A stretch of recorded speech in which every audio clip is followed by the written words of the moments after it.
इस सरकार को आलोचना सुनने की आदत नहीं है सभापति महोदय। जब आप इनसे सवाल पूछिए तो ये कहते हैं कि आप बताइए 70 साल में आपने क्या किया है। मैं तो इस सदन में कहना चाहता हूं सभापति महोदय कि हमसे 70 साल का हिसाब मांगने वालों, जो सरकार अपना चलाया हुआ 2000 का नोट 7 साल नहीं चला सकी, वो हमसे 70 साल का हिसाब मांगती है।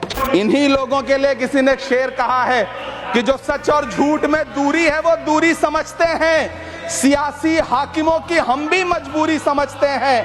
वो अपना हक समझते हैं निवाला छीन लेने को, डकैती को बहुत से लोग मजदूरी समझते हैं। हमें पता है कि कैसी मजदूरी की जा रही है। 83 मिनट 71 बार थपथपाई गई मेज, 14,417 शब्दों का बजट भाषण, और उस बजट में अपने लिए राहत तलाशती मिडिल क्लास की हैरत ज़दा आंखें। सभापति महोदय, मेरे हाथों में जो दस्तावेज है, दरअसल ये देश के किसानों, गरीबों, मजदूरों की उम्मीदों का स्मारक है।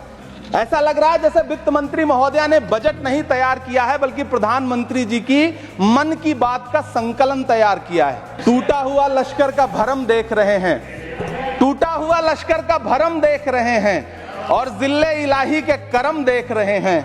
ताकत का नशा अक्ल पे हावी है तुम्हारी, तुम देख न पाओगे जो हम देख रहे हैं। वित्त मंत्री महोदया ने इस बजट में महंगाई पर सिर्फ 10 शब्द बोला है। ये बजट बैसाखी पर टिकी हुई सरकार का कुर्सी बचाओ बजट है। इस बजट में राज्यों के साथ, किसानों के साथ, नौजवानों के साथ, महिलाओं के साथ, देश के मिडिल क्लास के साथ अन्याय किया गया है, और इस अन्याय का खामियाजा आपको महाराष्ट्र, हरियाणा और झारखंड के चुनाव में भुगतना पड़ेगा। इस सरकार ने नोटबंदी लगाकर देश की आम जनता की पूंजी छीन ली, बैठे नहीं बोले, टैक्स लगा करके छोटे व्यापारियों के कारोबार छीन लिए, पेपर लीक करवा करके युवाओं की आंखों से नौकरी के सपने छीन लिए, अग्निवीर लाकर देश के जवानों की उम्मीदें छीन ली, बुलडोजर लगाकर लोगों के आशियाने छीन लिए, महंगाई लाकर देश की जनता की थाली से निवाले छीन लिए, और नारा लगाया कि हम तो सेवक हैं, 18-18 घंटे काम करते हैं। सभापति महोदय,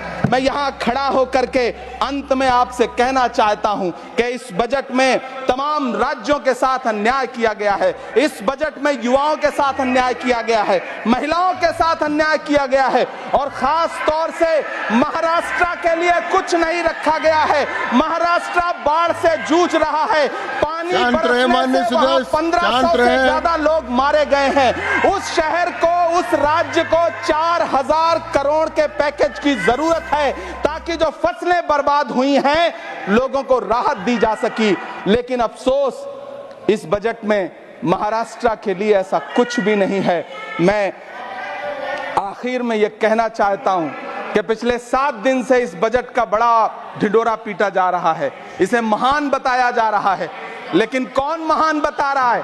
सत्ता पक्ष के लोग, उन्हें तो बताना ही है, क्योंकि मैं अवध क्षेत्र से आता हूं, प्रतापगढ़ से, नीरज भाई भी अवध और पूर्वांचल से आते हैं।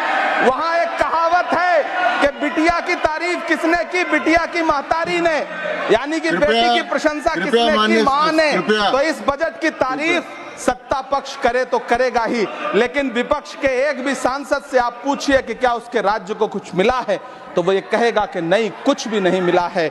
बहुत बहुत धन्यवाद सभापति महोदय, मुझे आम बजट पर अपनी राय रखने के लिए धन्यवाद। श्री अब्दुल बहाव, श्री अब्दुल